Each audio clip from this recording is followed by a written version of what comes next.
And so I was flipping through the channels, and then I saw the commercial that forever changed my life. Yeah. And it was Lauren Toyota and Scotty Willits. And I happened to stop on MuchMusic, and they said, "Do you want to be the next MuchMusic VJ?" And I was like, why the hell not? Like, I don't know what I'm supposed to be doing anyways.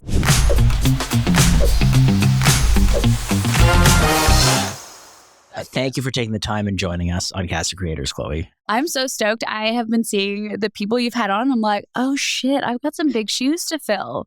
But no, honestly, I'm so excited to connect with both of you. I mean, this is going to be great. Likewise. Yeah. Well, I heard your name a lot during the pandemic, funny enough, because we were sort of house hunting and you were transforming this schoolhouse into a home.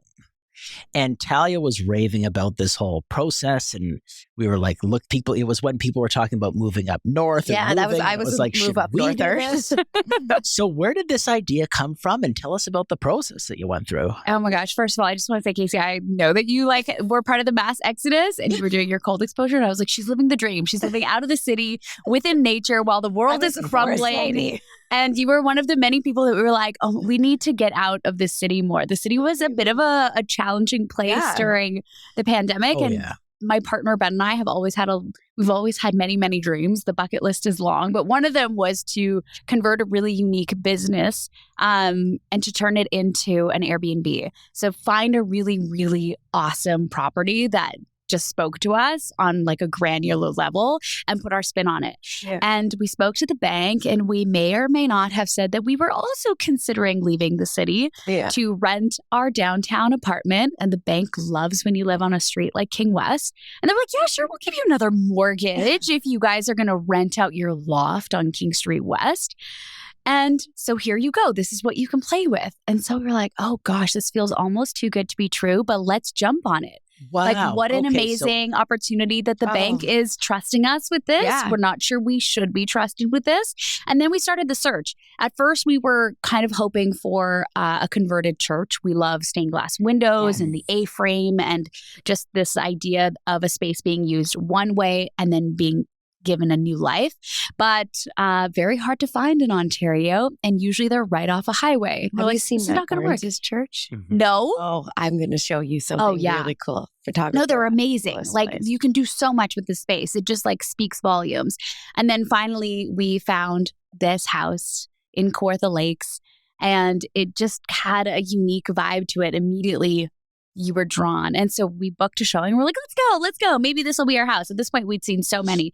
And as soon as we drove up, this is how I imagine some women feel when they put on a wedding dress, the flutters in their tummies. Yeah. That's how I felt. That's like so driving nice. up to this house. Built in 1900, was the school for the local kids back in the day, was converted into a home in the 50s. And we kind of put our own spin on it. And we did it. And it was hard. It was really, really challenging pulling up carpet. I think my wrists are still feeling it because you have to do it by hand with little pliers. And we learned a lot. What I will say is Ben and I really came together with a naive sense of we can do this with absolutely no idea what we were doing. And it was very humbling. It was kind of great. It was so, so rewarding. And then to see people actually rent the place, enjoy it, tell us about their experience. Right. And also it was a full circle moment. We had hoped that when people go to the schoolhouse, they unwind, they reconnect with themselves, with their loved ones, or with nature. Toronto's great. I love living here, but the hustle and bustle and this sense of like needing to grind all the time is palpable. Yeah. And so sometimes you need to escape. It's stressful. You need to just run. Yeah, it's just a lot at times. Yeah. And that's what we wanted to do. And it's been such a ride, like such a fun ride. So when you first walk into it, you decide, okay, we're going to do this. And then you make that offer. So now you're making an offer to buy the place. And then you're going to have now a monthly payment. So you know that you're going to have to keep it booked X amount. So you run the numbers on it and it's like, okay, it's a go. We could do this. Then you've got a very limited time that you want to reno that place because you're paying for it every day that's not rented. You're paying that, monthly payment on it. So what do you get out an Excel spreadsheet, put your list together, like try and figure out what you want to do. And you went at it hardcore for like 2 months. That would have been a great idea. If ever you're going to do a project like this, friends, I highly recommend you be organized. When I say we had no idea what we were doing, like we bought a home in the country that runs on a well and a septic tank. And we were just like, I don't know, I guess we'll figure it out. Yeah. Thank goodness we had amazing neighbors. Gordon, Carol, we love you. Lovely, lovely women and men of a certain vintage that surround us in that neighborhood saved us. They were like, okay, great. This is going to be your well guy. This is going to be your septic guy. This is going to be who's going to help you in the winter. Cluster flies are a problem in the country. So this is your pest control. They came together and saved us because we had no idea what we were doing. And as far as renos, I was under the impression we were going to be slapping on a coat of paint, updating the light fixtures. Meanwhile, my fiance Ben was like, oh, no. We're going to be changing the tiling. We're going to be installing new floors. Oh, wow. He had grand plans that just kept getting more and more grand as we got into the project. And so what we thought was going to be a 30-day turnaround to get it rented to pay for itself, like you just said, it ended up being 3 months of a wild ride, and I was holding on for dear life. I'm more of the numbers girl. Like, I'm tracking finances, and he's extremely creative and a dreamer, and that's what I love about him. And I kept having to be like, oh my gosh, we have to rate it in. I remember having a full-blown breakdown in Home Depot when we were purchasing the new floors that were not budgeted for because there was no plan. And I was like, we can't do this. This is too much. We have a mortgage downtown. We have a mortgage here. And I just had to lean in and say yes. And yeah, I would definitely have more of a plan next time, have more of a budget going into it. But the thing is because we didn't have a budget, we didn't have an allocated amount of money, we had to be really thrifty. And so we went to a bunch of Salvation Armies. We went antique shopping. I was on Facebook Marketplace constantly looking for the pieces we knew we wanted. We wanted a certain vibe, lots of oak and lots of warmth, but we couldn't afford, the restoration hardware couch that sets you back $6,000. We had $400 that we had to spend on that couch. And thankfully, some guy in Toronto who had many cats in his house was selling his. And so we disinfected that baby and it did the job. So we had to get really creative. I think that was the thing. When you go in without a plan and then you're stuck in a corner, you have no choice but to just sit and cry or to get up and make a plan. Yeah. And that was kind of the fun of it. Yeah. Well, one of the things that I took advantage of when we recently moved to a home just north of here, that I would definitely do if I bought an Airbnb place is if you buy, there's a Wayfair shout out. Okay. If you buy on Wayfair. Okay. Nelson loves Wayfair. Oh, I love Wayfair. And one of the reasons I love Wayfair is they offer you a 3 or 5 year protection plan if you want to buy it on pretty well all of the stuff that you buy, on carpets, on everything. So it would be nice because you'd buy the couch, you get the 5-year protection plan. If people just wear it out or trash it or spill something on it, you know that you've got that other couch coming. So that's genius, eh? Anyone who owns a rental property is now like, okay, I'm going to head to Wayfair business account. Totally. Yeah. A lot of the stuff I got, because I'm always thinking of Ariel gradually, stuff spills. And they grow. A lot of the stuff I got has all protection plans, like all my bar stools, all my carpets, all the stuff's all protected. I just bought new umbrellas. They're all protected. The sun damage, it doesn't matter what it is. They're all protected. Where were you a couple years ago when we were making these big choices? Yes, I'm thinking about my patio. I'm thinking about the cottage. Okay. I mean, they need to start a clothing line because the amount of stuff I spill on clothing, if there was a protection plan, that would be great. I just realized I was doing a meeting for Hover. And I didn't change my background. That Cast of Creators. Welcome to Cast of Creators, presented by Hover. Yeah, people can be subs through, but I might as well change it. Yeah. So then you get to the point where it's like, okay, it's done. It's ready to list. You do the pictures. So you take the pictures of the place. And you probably look at it and be like, we would stay here. I'd stay here, right? I would imagine that would be sort of my attitude. I'd look at the place. I'd be like, I'd actually rent this place. This is fantastic. And then you put it up. And how quick's your next booking? What's it like now somebody books it? What's that like? You go in so hopeful. Yeah, you are like, this is going to, we're going to get rich off of Airbnb. We're going to make so much money. We're not going to know what, the government's going to come after us for taxes. Yeah. We were excited to make some cash and pay that mortgage. And we took some beautiful pictures. Again, I'm super biased. It's my vibe. It's what I like. Yeah. We put it up there and it was crickets. And I was like, oh no. My God. Not only have we been renovating for months, now we're not getting any bookings.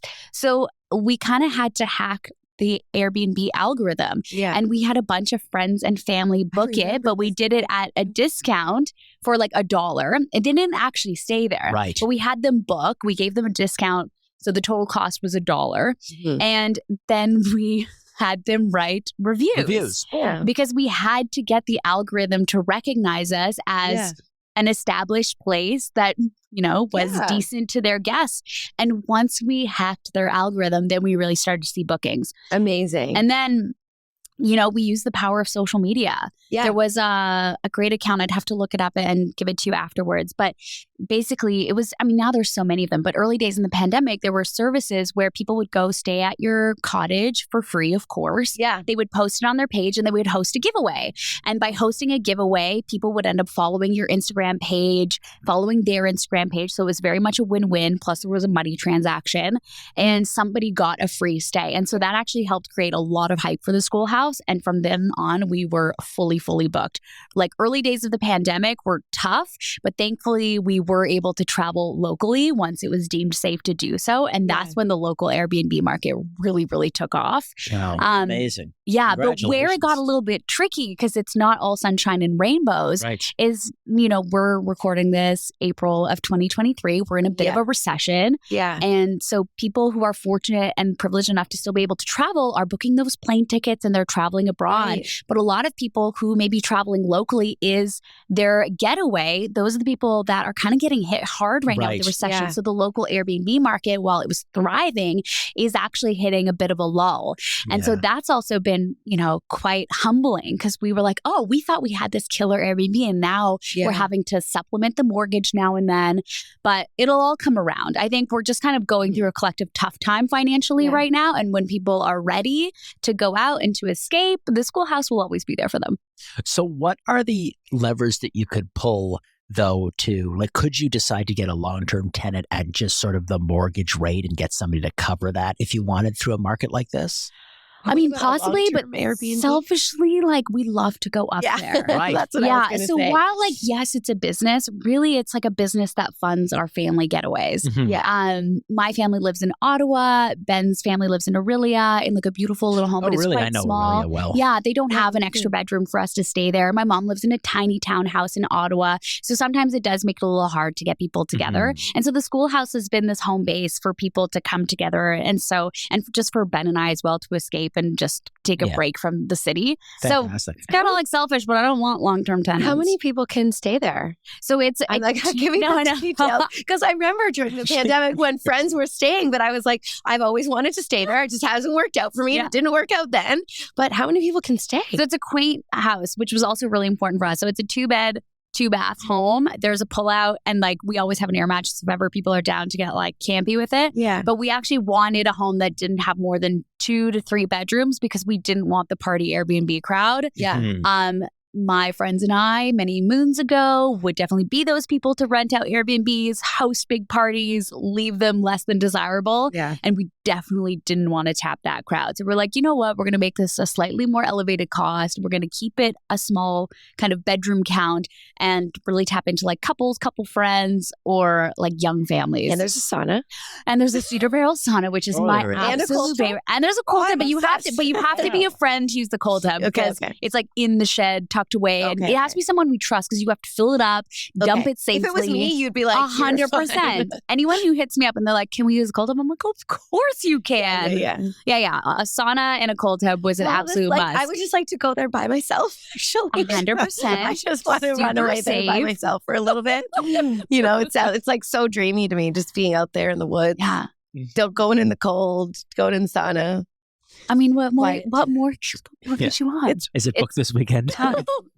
Or next, maybe. No, it's great. Sometimes you just need a getaway. Yeah, totally. So are you from rural Ontario to begin with? Where are you from? No, my gosh. I was born in Lévis, Quebec. Oh, super francophone for the first 5 years of my life.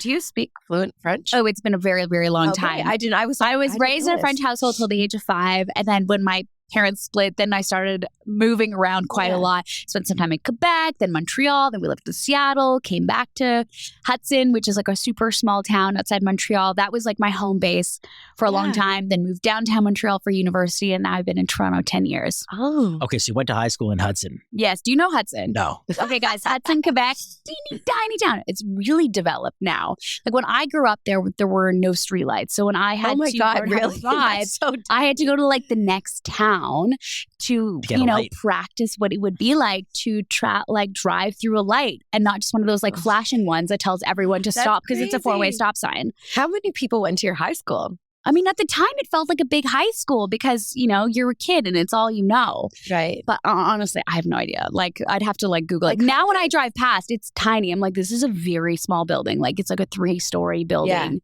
Teeny tiny. But at the time, it felt like a big, massive world. Like when I go back now, I'm actually heading back next weekend because all my friends are popping out babies. So it's baby shower galore. Yeah. And I can't wait to see them. But I always love to drive past the old high school and all my old stomping grounds, and it looks so minuscule now. I do that whenever I go home. When I go home to Cambridge, that's where I grew up, and I drive past people's houses who used to live there and call out their name as I drive by and go see my old schools. It's like every time. Yeah, it's so fun walking down memory lane. Like I love it. I'm very okay not living there. It's not the life for me, but I love going back there and reconnecting with everyone. Yeah. And now it's become like a real cute town. Now it's like a PEC small town. Oh, no. There's breweries, there's sushi shops. You can get oysters if you want. There's probably a lot of Airbnbs. Probably a ton of Airbnbs. There's traffic lights. Things have come a long way. There's a $7 coffee around now. Oh, yeah. Like when I was there, it was like 100%. It was 50 cents. Yeah. You could probably get a matcha oat latte. That's how far we've come. And it's $7. Of course. In Beaverton, our little town by our cottage, which is probably even maybe smaller than Hudson would be. Yeah, it's the coffee's the price of Toronto. I can't believe it. You get a pastry and a coffee, and you're like $15.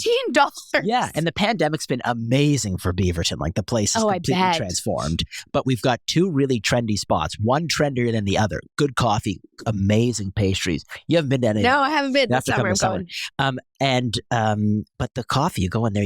We got a matcha something or an oat milk latte. Yeah, and it's like a Toronto priced latte. I can't believe it half the time. Same with North Bay, where Talia's from. You go up there. I took my in-laws out for lunch, and it's crazy expensive. I'm saying a lot as someone who lives in Toronto. Yeah, it's Toronto price. So expensive here. Yeah, exactly. Yeah. But circling back to the Airbnb. Yes, I was in Dubai late February and again in March. They've got a really good market for Airbnbs for doing exactly what you did here, doing it there with a condo. I know a bunch of people are doing that and making with a condo. Yeah, with a condo. Fully renovated. Yeah, making a lot of money on it. And the condos aren't that expensive. Right in the core of Dubai, it's a great business there to do it. One day I want to go there. Yeah, it's phenomenal. Totally recommend it. Actually went, and he's obsessed now. Yeah, it's phenomenal. The other thing is it's not next door, but but you don't have to change time zones. I didn't change time zones. Nelson stayed in this time zone. You just end up staying late. I stayed in this time zone. Yeah, you don't have to change. Changing's it's not worth it. No one's up early there doing anything anyway. Because if you're going there for a week, it's not really worth it. No, because have you been to Australia? Not been to Australia, but I've been to Japan, South Africa, China, South Africa. Yeah. So you want to go for when you're going somewhere you want that, you want to go for a while because my family's from New Zealand, so that's super far place to go, and then it messes you up, especially when you come back. Oh yeah, I find it's worse when you come home. Yeah. Those are early rising places, though. People get up early there. Oh yeah. People don't get up so early in Dubai. They stay out late. Not only do they not get up early, they don't book on a calendar invite. Nothing happened. Nothing went into my calendar. The whole thing. The first trip, I slept about 10 hours for the 6 days, okay? The first trip. I know, it seems so tired. It was busy. It was that busy. Not one thing went into my calendar. It was just something after something after something, just chain Listen, the that whole gives thing me together. so much anxiety. I know, I like really- live and die by my calendar. I know. Like, I if went it's there. on my and in my watch. Yes, 100%. Like I need to schedule I in know. relax time. I need Yeah, I do the Yes. same thing. I like to be easy breezy, but I'm not an easy breezy person. I like things to be scheduled and slotted in. I don't know if Dubai and I could be friends. I'd have to try it though. You'd have to try it. I'd have to try You'd be it. surprised. You should go on. and not you'd have do to any go. work. Not have to do. You'd have to go and look at packages. Go on Expedia and look at the packages for the fall. You can't go there now; it's too hot. But if you look at the fall, you'll be shocked. You know, I have friends.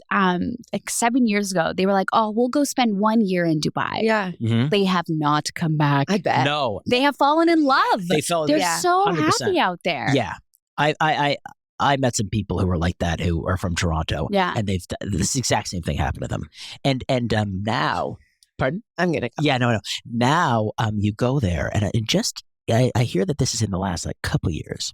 You go there, and I was shocked. It feels like Toronto. It's like the GTA. You'd be shocked. You'll go there, you'll be like, "Oh my gosh, this is like the GTA here." Like it's like it doesn't feel foreign at all. And so I loved it, and I don't love many places. True. A creature of habit. Yeah, This is creature the of habit. sense I'm getting. So, Quebec to then University of Montreal, Yeah. and then broadcasting in university, or you said No, gosh, no. sciencey? Yeah, no, I am a very anxious human. I am a very introverted extrovert. I should not be in this industry. But life took me on a bit of a roller coaster Wow. ride, and here we are. So tell us about that ride.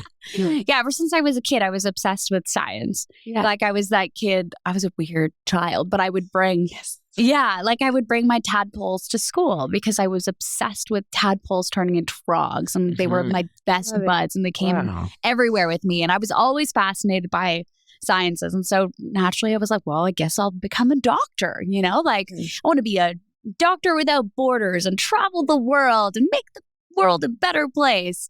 And so I was on this track for a huge part of my life. And so what does that mean? You specialize in science. I went to CEGEP because I grew up in Quebec, focus on science, went to McGill University because they're a very well-respected scientific school, did BSc in psychology and neuroscience, loved it.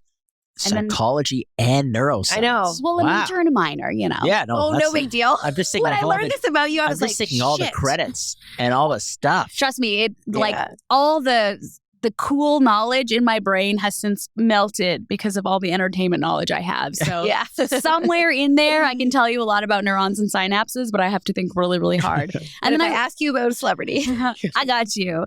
And then I wrote my MCATs because that's what you do. It's the entrance exam, so you can apply into medical school. You sacrifice a summer and you study all summer long to write a ridiculously challenging full day exam. And I did pretty well. And then I was really lucky and I ended up getting an opportunity to go to Stanford to kind of shadow a bunch of students who were, of course, studying to become doctors. And I got to sit in on an open heart surgery. And it was a really, really unique experience. Shout out to my very good friend, Ashley Lowe. Her parents helped fund that opportunity. That's sweet. Really wonderful people. And while I was there, I remember feeling so lost and so unsure of this path that I had decided for myself.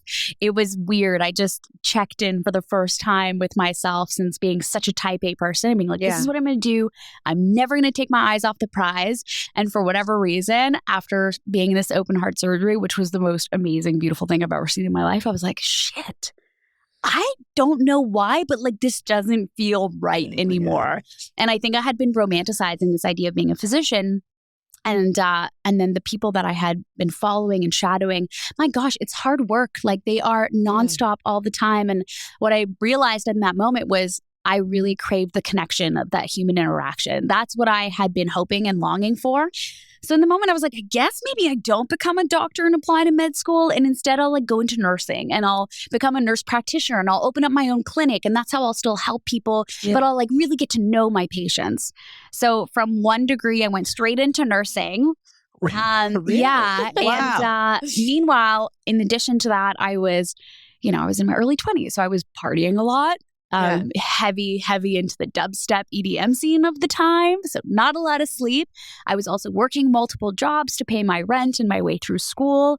And on the outside looking in, it looks like I had everything going on. I was on the McGill cycling team, but I was struggling on the inside, guys. Like for so long, I'd put on this mask that I was okay and I had it all together, but I was struggling so hard, and the mental health conversation that long ago was just not where it is now. Anything back then. No, and everyone was like, Chloe's fine. Like she runs and she cycles and she volunteers and she's like a great student at school. She's got these great friends and she's partying. Like she's good. She's good. Yeah. So no one ever really noticed that I wasn't okay. So I thought I was like, getting away with it until finally halfway through my second degree, I just like had a massive burnout, like completely debilitating, couldn't function, couldn't eat, couldn't sleep. Like I was really, really unwell. Yeah. Thankfully, McGill had like a great mental health support system. Go ahead. Away at school. This happened while you were away. Well, I mean, I wouldn't call it away. Like, I was living downtown, but yeah, but you're in a dorm? No, or you're living at home? Gosh, I lived on my own. I moved out really young. Okay. Yeah, so I'd been on my own for a very long time. Picturing the full scene. I'm trying to picture the full scene. Picture me living in like a, dingy little basement apartment, $500 cash. Been there, girl. We've all been there, working really hard to pay my bills and pay for my textbooks and do all the things. Like I was doing all the things. And so then thankfully I had the support of like these professionals at school, and they were like, you know what? Why don't you take a year off? Take a sabbatical. Your grades are great. You can take a year off, come back. Your grades won't be affected. You can keep your GPA, because I was very grade hungry. And I was like, okay, I guess that's what I'll do, because I don't think I'm okay. So that's January of 2013. I'm now in my year of sabbatical. I have no idea what the fuck I'm supposed to do to feel better. Like I just didn't know. The conversations weren't the same back then. And I had been going for so long that I was like, I really don't know what to do. All my friends are busy becoming nurses and doctors and lawyers, and I'm just like sitting at home feeling sad. Like it was a very, very tough time for me. I was very, very lost and had like a massive identity crisis. That's the time, when you just need to fuck ago. around and find out. 100%. So I was like, okay. But I'm gonna figure it out. So I remember sitting on my couch, and this is in Montreal, and I remember what I was wearing. It was I feel like you would love it. It was a pink pajama onesie with little booties with white polka dots. And I was sitting on the couch crying and being like, I don't understand like why I'm feeling this way and what I'm supposed to be doing with this year off, let alone my life. And so I was flipping through the channels, and then I saw the commercial that forever changed my life. Yeah. And it was Lauren Toyota and Scotty Willits.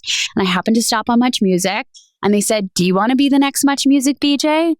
And I was like, why the hell not? Like, I don't know what I'm supposed to be doing anyways. And so I put all of my, academic fervor into learning everything I possibly could about what it meant to be a VJ, the history of MuchMusic. Of course, I was a fan, but I needed to study it like I would any other course.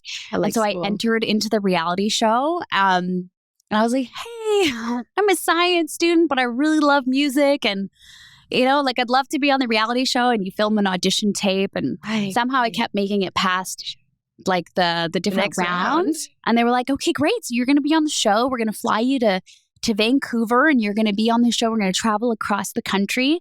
And maybe you make it to the live shows in Toronto, and then someone will be crowned the VJ. And I was like, me? Okay then. And I was like, I don't know what to wear. Like I'd been looking at the show, and I've been seeing all these cool things Liz was wearing. Yeah. She had the great shoes. And so I went to Giant Tiger, and they were having a clearance sale, and I didn't have a lot of cash, and I was like, they had great dresses back then, and they were like $6, and I just GT boutique. I love Giant Tiger. No, and like and country, it's like that's like the store up there. Great. And then you flew to Vancouver, and we were on this reality show, and so that's kind of how my random career in media started. Was actually at a place where I was not okay. I was not sure of who I was. And all of a sudden I was thrust in this wild world where all eyes are on you at all times. And I was like, I don't even know who I am. But like, let's just give this a shot. If all else, I'll just go back to school in the fall. I never thought I was going to win. Never thought I would. I just never, ever, ever believed that I would ever be the one picked. But I thought, I don't know what else to do with my life right now. So I'm going to give this everything exactly. You're like, okay, might as well give it a go. 100%. Just like YOLO. Yeah, I was like, all right, I'll try. Let's see what happens. And it was, I'm so grateful for it. I'm so incredibly grateful for it. I wouldn't say that it helped me feel better because I was still struggling so hard behind the scenes, but it put my life on a different path and showed me how beautifully big this world is and that there are opportunities behind every corner. And I was at the right place at the right time, and I put a lot of hard work into it, and things fell into place. Wow. What a great story. And so then I dropped out of McGill. So as my mom likes to say, my daughter's not just a dropout of McGill, she's also a graduate. She's very proud that I've graduated, and then she slides in that I'm also a dropout. So you go across Canada, then you do the live shows in Toronto, and you win, and then they offer you a job. Yeah, but also side note, when you get to the live shows in Toronto, like we all thought, the VJ hopefuls, we all thought we were going to be staying in this like massive penthouse. We're it's going to be so like we're going to like have Big Brother or something. Yeah, like we're going to have a view of the CN. Like the CN Tower for me was just being flown to Vancouver was so wild. I was like, I can't believe they're going to pay for my plane ticket. Yeah, like, wow. I don't have to pay. I was like, because I didn't have any money at the time. I was like, well, this is wild. And then we get to Toronto. I'm like, oh, it's going to be so fancy. And then they're like, okay, we get to the MuchMusic studio. And there's a live audience naturally. And Lauren Toyota's doing her thing. And producers are like, guys, you need to pick your bed. We're like, what do you mean? They're like, no, you need to pick your bed. Like there's beds in the studio. You need to claim it because otherwise you might get next to someone you don't really like. And I was like, that's really funny. And they're like, no, like, please go pick your bed. And I was like, oh my gosh, we slept there. So we slept, which now, I mean, looking back, it's the best thing that could have happened. Like, because we literally slept at 299 Queen Street West, which for everyone listening is like HQ of MuchMusic, and has been for a long time. And so we got to live and breathe there. Address in Canada. Yeah. So that was like, it was just like so wild. And then at the end, the prize was a 3-month gig as a VJ on freaking MuchMusic. And somehow that 3 months has since I'm just like celebrating my 10th year. Wow. Oh my God. Congratulations. Like it's wild. Story. Yeah, that gets a clap. I don't know if we've clapped before, but like. So basically, guys, if you hit rock bottom, just turn on the television. There might be a sign from the universe just waiting for you. Yeah, you never know. I mean, that's really good. I got feel for you. Yeah. So this leads into, I guess, your exploration of mental health and turns into Healthy is Hot and your app. Yeah, so Healthy is Hot. Tell us a bit about that. Was actually born at the same time as me getting into television because I was really not okay during the VJ search. Like I was really struggling with anxiety and disordered eating and body image and like a whack load of things that I had yet to work through with like therapy and other modalities. And so as I was going, into this incredible new career on this upward trajectory of what it looked like my life, I was still struggling down here. And it got to a boiling point really when we traveled across the country. We ended up doing a show taping in Ottawa. And my mom lives in Ottawa. So when we got off the bus, she was standing there with a big Chloe for VJ sign. The dog was wearing a Chloe for VJ t-shirt. It was really celebratory. And when I got off the bus, her face went from pure excitement to pure concern. She could see that I was not okay. Like I had moved out. Yeah, and I had moved out many years before, so we didn't see each other on a daily basis. So it had been a minute. So for her, she was just like, whoa. Yeah. Mom kind of fire alarms were going off in her brain. And she just looked at me and she was like, look, whatever you decide to do, whether you go back to McGill, whether you do this TV thing, you got to take care of yourself. You have to, you got to take care of yourself. And it was so simple. It wasn't a big lecture. And that was the night we were staying in this beautiful hotel that night. And I went to the gym for the first time. And I felt compelled to post a picture on Instagram to my 40 followers and use the hashtag Healthy is Hot for the very first time. I don't know why. I don't know where. Maybe I saw that somewhere. I was inspired by it. But it was this weird public promise to myself that no matter what, I would strive to be healthy. Being hot was a very big thing in your early 20s. I don't really use that language anymore. It also was I've related to that a lot, but it was being super skinny. Yes. It was hot. And it's actually being strong and being able to lift things and being able to take care of yourself and actually eating healthy, not starving yourself, but getting good protein. What a thing to learn, Also being healthy. That's what I've learned. Yeah. I relate to this so much.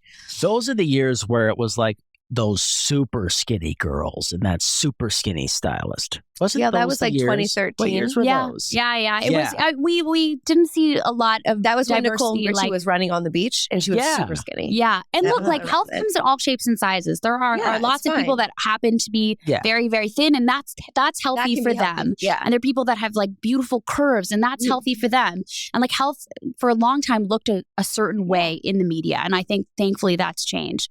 And so Healthy is Hot was born at the same time I was in television, but it started off selfishly for me. Yeah. I was like, I need to figure out how to be healthy because I was running obsessively. I was doing so much cardio, and I had vilified bananas because there was too much sugar, and I had vilified God. pasta because there was too many carbs. Like You wouldn't eat bread. Like, Whoa. Oh my I gosh. relate to this so 100 much. I Oh missed my out God. on so much life because You restricted of my yourself. struggles with restricted eating Mhm. and thinking that I was being healthy. And looking back, I'm like, oh, babe, like Eat the bread. bread is so It's wonderful. fine. It's And fine. like, you are good. You are so good. And yeah, so Healthy is Hot started as a place for me to figure out like what health meant to me. And I really had to start from ground zero. And that's when I started working through my anxiety. And now anxiety is my friend. Like it will probably always be a part of my life. And so rather than being ashamed of it or trying to hide it behind a corner, I'm like, all right. Yeah, I mean, if we're going to do this thing called life together, like let's find a way to coexist with each other. And it was kind of cool because as I started exploring what Healthy is Hot meant to me, I started seeing other people relate to it as well. And so then it started off as a blog, like so many people were doing at the time, and doing interviews for my day-to-day job. I realized I love the space of interviewing people, and I love holding space for people to tell their stories. Just like you guys do with Cast of Creators, there's something really special about the podcast medium. And so then it expanded into a podcast. We were lucky enough to turn Healthy is Hot into a Crave series, which was quite an experience. And then, most recently an app. And the app was interesting because during the pandemic, I think so many of us were craving things to fill our lives and to connect with, keep us on track. 100%. And, my work schedule went from traveling every 2 weeks and a very chaotic entertainment filming schedule to all of a sudden I had all this free time because of the pandemic, and I was craving something. So I decided to do an online course and become a health and life coach, go back to my roots of health sciences and wanting to connect with people, help myself, and hopefully help other people along the way. And so then as a coach, I started working one-on-one with people, and that was incredibly rewarding and fulfilling. But then when work started to pick back up, I realized I don't have time to coach people. And so I was like, let me just put all of this into an app. And if people want to use it, amazing. It's resources right in their pocket, a library of various health and life coaching tools and tips and resources that people can use. And that was kind of how it all was born. Wow, beautiful.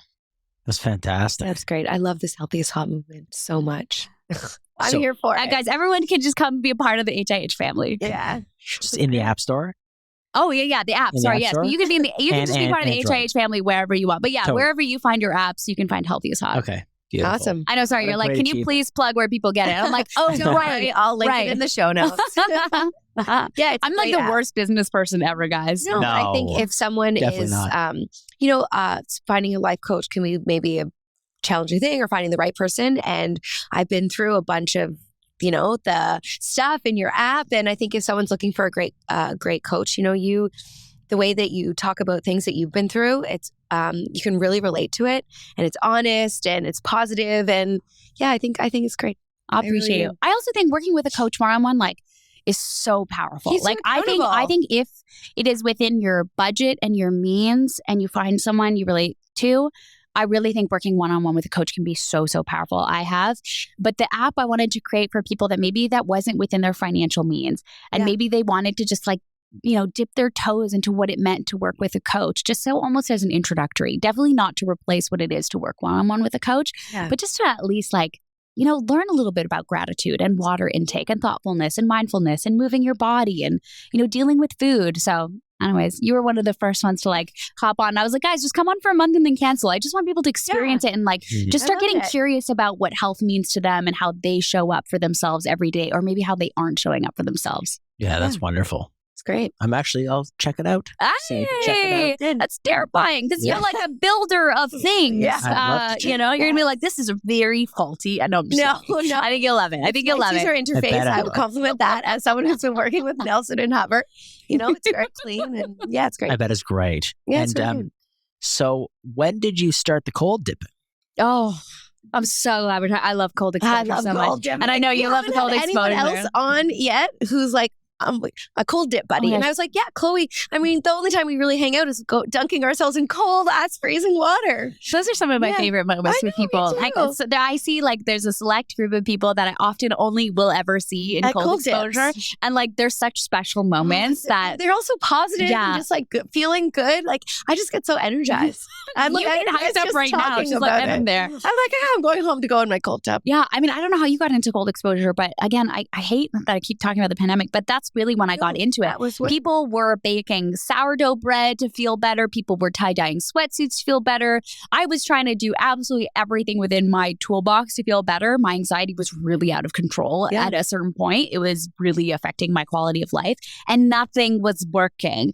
And I was just searching for something and I kept seeing these people going Yeah. in Lake Ontario in Yeah. the middle of winter. You're like, these people are crazy. And I was like, that was, I remember Sean had done like a Wim Hof course and I was like, you're crazy going in the lake.